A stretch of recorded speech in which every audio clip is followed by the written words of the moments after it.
Hi friends, welcome back to my channel. Interesting వీడియోల కోసం నా ఛానల్ను సబ్స్క్రైబ్ చేసుకోండి.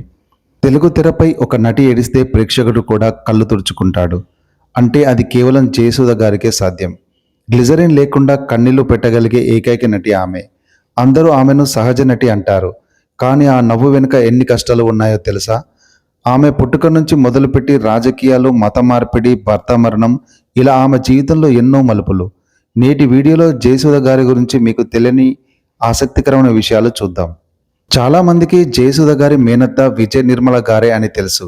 కానీ ఆమె తాతగారు నిడదవోలు వెంకట్రావు గారు ఒక గొప్ప పండితుడు మరియు సాహిత్య చరిత్రకారుడు అన్న విషయం చాలా తక్కువ మందికి తెలుసు.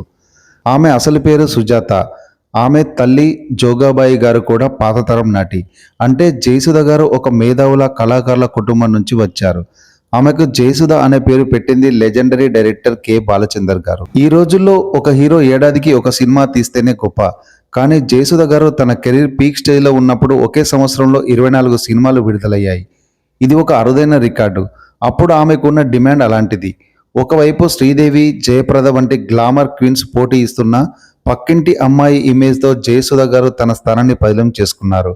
ముఖ్యంగా దర్శకులు రాఘవేంద్రరావు గారు మరియు దాసరి నారాయణరావు గారు సినిమాల్లో ఆమెకు ఒక మంచి ఆస్థాన నటిగా ఉండేవారు. నటన అంటే కేవలం డైలాగులు చెప్పడం కాదు, ఆ పాత్రను అనుభవించడం. జయసుధ గారు షూటింగ్లో ఎప్పుడూ గ్లిజరిన్ వాడలేదు. సీన్ చెప్పగానే ఆమె కళ్ళల్లో నీళ్లు తిరుగుతాయి. అందుకే ఆమెను న్యాచురల్ యాక్ట్రెస్ అని పిలుస్తారు. షూటింగ్ గ్యాప్లో అందరితో సరదాగా నవ్వుతూ ఉండి కూడా కెమెరా ఆన్ అవ్వగానే వెంటనే సీరియస్ పాత్రలోకి మారిపోయి ఏడ్ చేయడం ఆమె స్పెషాలిటీ. ఈ టాలెంట్ చూసి అప్పట్లో శోభన్ బాబు గారు కూడా ఆశ్చర్యపోయేవారట. జయసుధ గారి వ్యక్తిగత జీవితం ఒక సినిమా కంటే తక్కువేం కాదు. ఆమె మొదటి వివాహం నిర్మాత వడ్డే రమేష్ గారితో జరిగింది. కానీ మనస్పర్ధల వల్ల అది త్వరగానే ముగిసింది. ఆ తర్వాత ఆమె బాలీవుడ్ నటుడు జితేంద్ర కజిన్ నితిన్ కపూర్ గారిని 1980లో ప్రేమించి పెళ్లి చేసుకున్నారు. వారు 30 ఏళ్ల పాటు ఎంతో అన్యోన్యంగా ఉన్నారు. కానీ 2017లో నితిన్ కపూర్ గారు ముంబైలో ఆత్మహత్య చేసుకోవడం యావత్ సినీ ప్రపంచాన్ని దిగ్భ్రాంతికి గురి చేసింది. ఆయన డిప్రెషన్తో బాధపడుతున్నారని అప్పుడు వార్తలు వెల్లడించారు. 2001వ సంవత్సరంలో జయసుధ గారు హిందూ మతం నుంచి క్రైస్తవ మతానికి మారారు.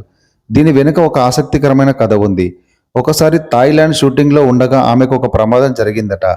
నీటిలో మునిగిపోతున్న సమయంలో ఆమెకు ఒక దైవిక అనుభవం కలిగిందని, ఆ తర్వాత తాను బాప్తిస్వం తీసుకున్నానని ఆమె స్వయంగా చెప్పారు. ప్రస్తుతం ఆమె తన కష్టకాలంలో దేవుడే తనకు తోడుగా ఉన్నారని నమ్ముతున్నారు. తెలుగు సినిమాలో ఒక హీరో హీరోయిన్ జోడిగా 10 లేదా 20 సినిమాలు చేస్తే పెద్ద విషయం. కానీ జయసుధ గారు రెబల్ స్టార్ కృష్ణరాజు గారితో కలిసి ఏకంగా 80 సినిమాల్లో నటించారు. వీరిద్దరి మధ్య కెమిస్ట్రీ అంత బాగా కుదిరేది. కృష్ణరాజు గారు ఆమెను ఎప్పుడూ తన సొంత సోదరులా భావించేవారు. అలాగే శోభన్ బాబు గారితో కూడా ఆమెకు అద్భుతమైన అనుబంధం ఉండేది. హీరోయిన్గా రిటైర్ అయ్యాక కూడా తల్లి పాత్రలో ఆమెకు తిరుగు లేకుండా పోయింది. బొమ్మరిలు సినిమాలో ఆమె పాత్ర ఇప్పటికీ మర్చిపోలేనిది. రాజకీయాల్లోకి వెళ్లి ఎమ్మెల్యేగా గెలిచారు. ఎన్నో సేవా కార్యక్రమాలు చేశారు. తన జీవితంలో ఎదురైన ఓటములను, విషాదాలను తట్టుకొని నిలబడడం ఆమె గొప్పతనం. అందుకే ఆమె కేవలం సహజ నటి మాత్రమే కాదు, ఒక బలమైన మహిళ. మరి జయసుధ గారి సినిమాల్లో మీకు ఏ సినిమా అంటే ఇష్టమో కింద కామెంట్ చేయండి. మరిన్ని ఇలాంటి బయోగ్రఫీస్ కోసం మన ఛానల్ను సబ్స్క్రైబ్ చేసుకోండి.